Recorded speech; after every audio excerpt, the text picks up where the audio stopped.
राधे राधे दोस्तों, कैसे हैं आप सब। हमारे YouTube चैनल में आपका स्वागत है। दोस्तों, गणेश चतुर्थी के उत्सव पर घरों में गणेश जी की प्रतिमा को स्थापित करने की परंपरा है, लेकिन गणेश चतुर्थी या अन्य किसी भी अवसर पर जब भी घर में स्थापित करने के लिए गणेश प्रतिमा खरीदनी हो तो कुछ बातों का विशेष ध्यान रखना चाहिए। हमें श्री गणेश जी की ऐसी ही मूर्ति घर में लानी चाहिए जो शास्त्रों के अनुसार सही हो। धार्मिक ग्रंथों में जैसा गणेश जी का स्वरूप बताया गया है, उनकी मूर्ति भी वैसी ही होनी चाहिए। गणेश जी की मूर्ति में जनेऊ, रंग, सूंड, वाहन, अस्त्र शस्त्र, हाथों की संख्या और आकृति जैसी कुछ खास बातों को ध्यान में रखकर खरीदनी चाहिए। गणेश जी के स्वरूप के अनुसार बनी मूर्ति की पूजा करने से भगवान की कृपा मिलती है और पूजा का पूरा फल मिलता है। आइए जानते हैं कि गणेश जी की प्रतिमा खरीदते समय किन बातों का ध्यान रखें। मिट्टी के गणेश जी की मूर्ति घर लानी चाहिए या मिट्टी से खुद बनानी चाहिए। प्लास्टर ऑफ पेरिस या अन्य केमिकल के उपयोग से बनी मूर्तियों की पूजा नहीं करनी चाहिए। इसके अलावा सफ़ेद मदार की जड़ से बने गणेश जी की पूजा करना बहुत शुभ माना गया है। वहीं धातुओं में सोना, चांदी या तांबे की मूर्तियों की भी पूजा कर सकते हैं। धर्मशास्त्रों में भगवान श्री गणेश के अनेक नाम बताए गए हैं। उनमें से एक नाम है वक्रतुंड, जिसका अर्थ है भगवान गणेश का वह स्वरूप जिसमें उनकी सूंड मुड़ी हुई होती है। श्री गणेश के इस स्वरूप के कई भेद हैं। कुछ मूर्तियों में श्री गणेश जी की सूंड बाईं ओर घूमी हुई होती है, तो कुछ में दाईं ओर, तो कुछ में सीधी रहती है। दाईं ओर घूमी हुई सूंड की प्रतिमा वह होती है जिसमें भगवान श्री गणेश की सूंड भगवान श्री गणेश के ही दाहिने हाथ यानी कि राइट हैंड की तरफ घूमी हुई होती है, और बाईं ओर की तरफ घूमी हुई प्रतिमा वह होती है जिसमें भगवान श्री गणेश की सूंड भगवान श्री गणेश के ही बाएं हाथ यानी कि लेफ्ट हैंड की तरफ घूमी हुई होती है। दाईं ओर घूमी हुई सूंड वाले गणेश जी सिद्धि विनायक कहलाते हैं। ऐसी मान्यता है इनके दर्शन से हर कार्य सिद्ध हो जाते हैं। दाईं ओर घूमी हुई सूंड वाले गणपति की विशिष्ट पूजा होती है और पूजा के कई नियम होते हैं। पारिवारिक और गृहस्थ लोगों के लिए इन नियमों का पालन करना संभव नहीं है। आप इन आवश्यकताओं की पूर्ति घर पर नहीं कर सकते और यही कारण है इस प्रकार की गणपति की मूर्ति केवल मंदिरों में ही मिलती है। इसलिए घर पर दाहिनी ओर सूंड वाले गणपति को नहीं लाना चाहिए। बाईं ओर मुड़ी हुई सूंड वाले गणपति जल्दी ही प्रसन्न हो जाते हैं। इनके पूजा के कुछ खास नियम नहीं होते।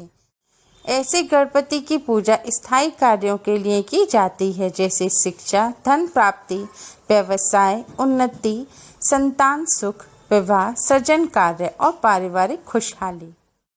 ऐसी प्रतिमा की पूजा करने से भगवान जल्दी ही प्रसन्न हो जाते हैं और सभी संकटों से छुटकारा मिल जाता है।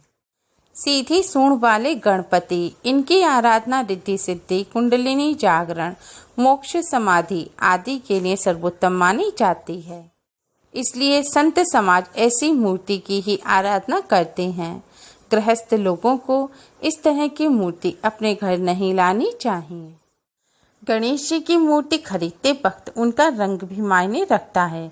सफ़ेद रंग की या फिर सिंदूरी रंग की मूर्ति सबसे शुभ मानी जाती है। इससे घर में सुख शांति रहने के साथ ही सभी मनोकामनाएं भी पूरी होती हैं।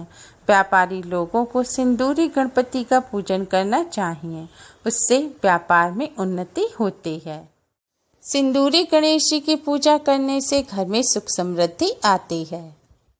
शास्त्रों में गणेश जी को धूम्रवर्ण बताया गया है, यानी गणेश जी का रंग धुएं के समान है। इसलिए गणेश जी की ऐसी मूर्ति की स्थापना करना सबसे ज्यादा शुभ माना जाता है। गणेश जी को भालचंद्र कहते हैं, इसलिए गणेश जी की ऐसी मूर्ति की पूजा करनी चाहिए जिनके भाल यानी कि ललाट पर चंद्रमा बने हुए हों। गणेश जी की ऐसी मूर्ति की स्थापना करनी चाहिए जिसमें उनके हाथ में पाश, अंकुश, मोदक और एक दंत हो और वरदान देने की मुद्रा हो। शास्त्रों में गणेश जी के ऐसे ही रूप का वर्णन मिलता है। बैठे हुए गणेश जी की प्रतिमा की स्थापना करना शुभ माना जाता है। ऐसी मूर्ति की पूजा करने से स्थायी धन लाभ होता है और कामकाज में आने वाली रुकावटें भी दूर होती हैं। जिस मूर्ति में गणेश जी के कंधे पर नाग के रूप में जनेऊ ना हो, ऐसी मूर्ति नहीं लेनी चाहिए। जिस मूर्ति में गणेश जी के वाहन ना हो, ऐसी मूर्ति की पूजा नहीं करनी चाहिए। ऐसी मूर्ति की पूजा करने से दोष लगता है। इसलिए गणेश जी की ऐसी ही प्रतिमा लें जिसमें गणेश जी के वाहन मूषक गणेश जी के साथ हों। जो संतान सुख की कामना करते हैं उन्हें अपने घर में बाल गणेश जी के चित्र या प्रतिमा की स्थापना करनी चाहिए और नियमित उनकी पूजा करनी चाहिए। इससे संतान सुख में आ रही विघ्न बाधाएं दूर होती हैं।